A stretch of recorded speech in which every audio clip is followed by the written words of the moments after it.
Israel ou a Terra Santa, para nós cristãos, é o lugar da maior teofania, manifestação de Deus do mundo. Foi nesta terra que ele falou aos antigos.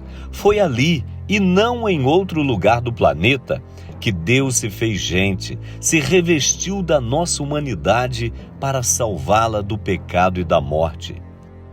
E nossa jornada da fé começa por Nazaré, uma cidade no norte de Israel, região da Galileia, que nunca tinha sido recordada no Antigo Testamento, mas que faz sua primeira aparição no Evangelho com a anunciação do arcanjo Gabriel a Nossa Senhora, a Virgem Maria.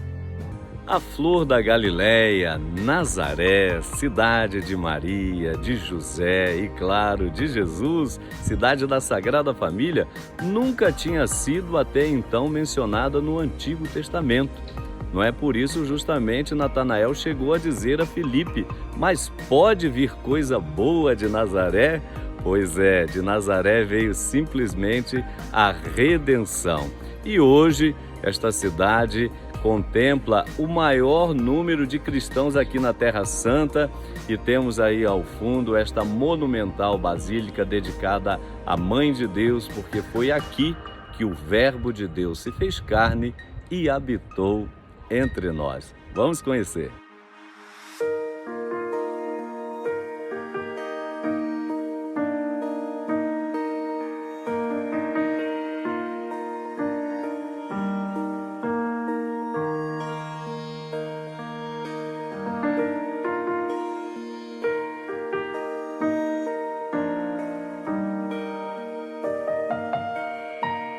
Aqui, pessoal, nós estamos na fachada principal aqui da Basílica da Anunciação em Nazaré, e ali nós temos justamente a descrição em latim, não é?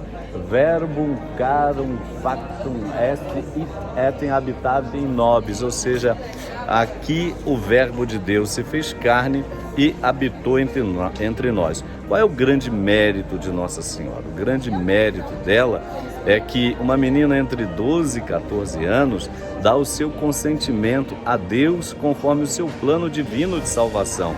Mas o interessante nisto é que, repare bem, no Antigo Testamento, outras mulheres também deram o seu consentimento para que Deus realizasse a sua vontade. Entretanto, no Antigo Testamento, Deus não perguntava, Deus determinava. Assim aconteceu, por exemplo, com a primeira matriarca, né? Desde Eva, mas depois, no contexto da história da salvação, nós temos, por exemplo, então Sara, que Deus não pergunta se ela quer conceber ou não, mas determina que ela conceba, e assim acontece.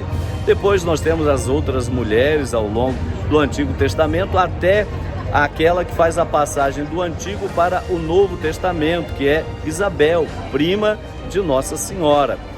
Isabel e Zacarias, eles eram idosos, e o anjo, ao anunciar aqui a Maria, já estava dizendo a ela que Isabel, sua parenta, já estava grávida e já estava no 6º mês. Interessante isso.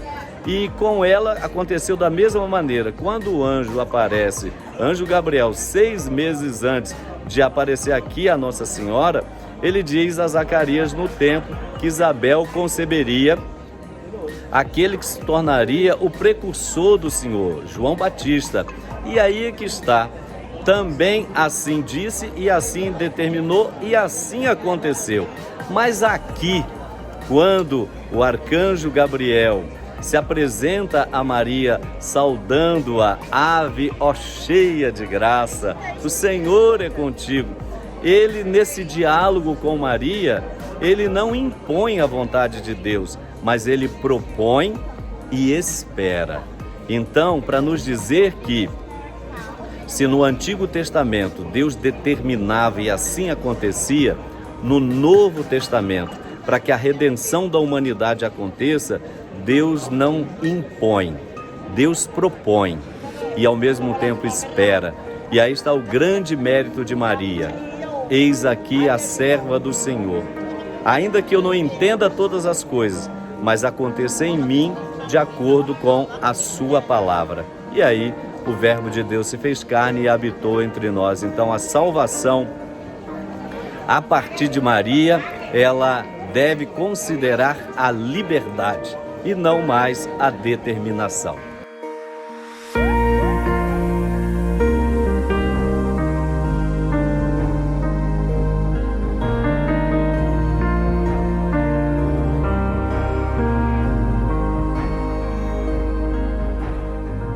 Pessoal, nós estamos aqui na proximidade da igreja dedicada a São José. Igreja que não fica, pouco mais aí de 100 metros aqui da Basílica da Anunciação. E este local aqui, justamente ficava a casa de São José, e também a sua oficina.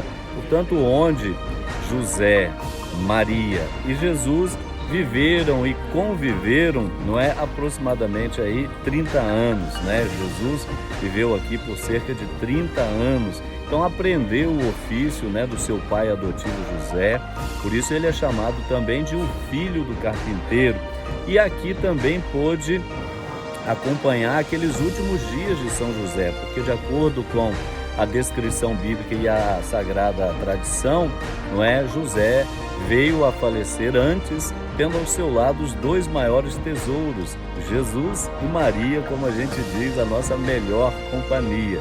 E por isso São José também é tido como patrono da boa morte, claro, também chamado de Santíssimo, É o único que na igreja, depois de Jesus e Nossa Senhora, que traz também essa honra, porque foi o pai adotivo de Jesus. E aqui na escola de Nazaré, Jesus aprendeu aquelas lições fundamentais da vida, a sadia convivência com seus pais, a aprendizagem das virtudes, o valor da obediência, o valor da oração, o valor da comunhão, o valor do respeito e assim por diante.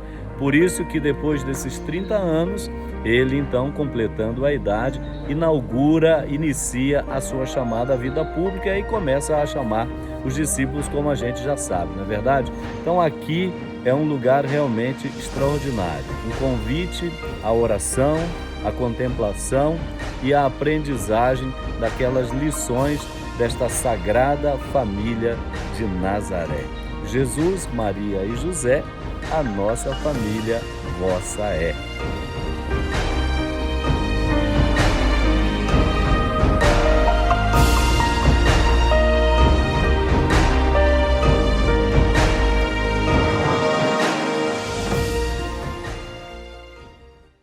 Um dos momentos mais emocionantes para os peregrinos que vêm à Terra Santa, de modo especial aqui na região da Galileia e aqui na cidade de Nazaré, é ter a oportunidade de participar da procissão luminosa aqui na Basílica da Anunciação, onde o anjo propôs a Maria e ela generosamente deu seu sim. Eis aqui a escrava do Senhor, faça-se em mim segundo a tua palavra. Jesus andava por aqueles vales, montanhas e cidades. Sua palavra tocava o coração das pessoas, despertava a fé, mesmo aos mais resistentes, a exemplo de Natanael de Caná. Pessoal, Caná da Galileia era uma cidade que no tempo de Jesus ficava a 7, 8 quilômetros de Nazaré. E foi aqui justamente que Jesus realizou alguns sinais. O mais importante deles, aqui próximo, a igreja naquela casa onde se celebrava o casamento judaico, e Jesus ali então transformou a água em vinho durante as bodas. E esta capela aqui ao fundo é dedicada a São Bartolomeu, Natanael, aquele que tinha dito a Filipe, mas de Nazaré pode vir coisa boa? Pois é, Filipe disse a ele, vinde e vede. E ele então teve aquele encontro com Jesus aqui em Caná e reconheceu Jesus como o Messias Salvador. E esta igreja faz memória justamente desse encontro. E aqui próximo fica a Igreja das Bodas, Uma igreja que remonta justamente àquele momento em que Jesus, pela intercessão de Maria, realizou o seu primeiro sinal e os discípulos creram nele.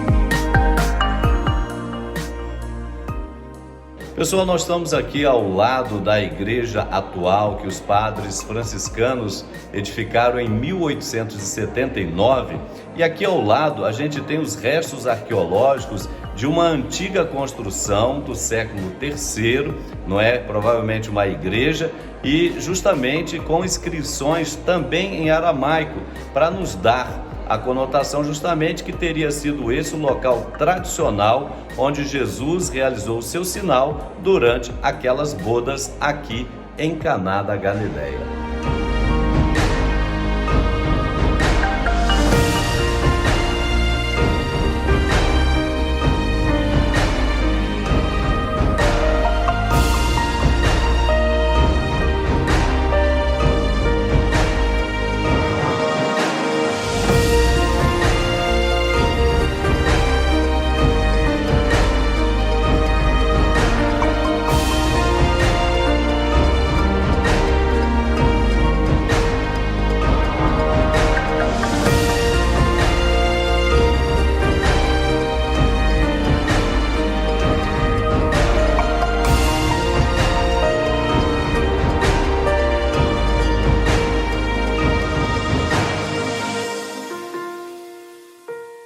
Nossa jornada da fé continua e nosso objetivo é fortalecer a sua fé no conhecimento e no poder salvador de Jesus. Se inscreva no nosso canal, dê o seu like, deixe o seu comentário e até o próximo vídeo.